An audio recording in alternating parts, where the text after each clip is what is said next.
C'est vrai que tout le monde s'accorde pour dire que l'armée russe a enregistré un revers de taille par rapport aux objectifs initiaux. Mais qu'est-ce qui permet de parier concrètement sur un effondrement?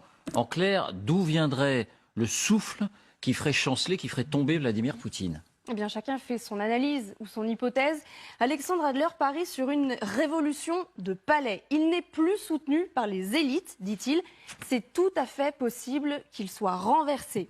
Et il donne des éléments plus précis. L'entourage de Vladimir Poutine, dit-il, a volé en éclats. 3 personnes de son entourage proche ont pris position contre lui. Le patron de toutes les forces armées, Sergueï Shoïgu, le responsable de la politique étrangère au Moyen-Orient et Sergueï Narishkin, l'ancien chef du renseignement extérieur.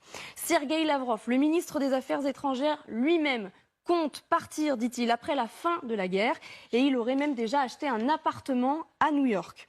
Par ailleurs, selon Alexandre Adler, des hackers sont parvenus à remonter à la source des rumeurs sur l'état de santé de Poutine et elles viennent directement du Kremlin. Autre hypothèse, très différente d'ailleurs, celle d'une révolution de la rue. C'est le scénario envisagé par le journaliste Edouard Lucas. Une rébellion des mères des soldats russes, une répression brutale, puis l'indignation populaire, des manifestations, des mutineries au sein même de la police, de l'armée ou chez certains maires ou gouverneurs russes.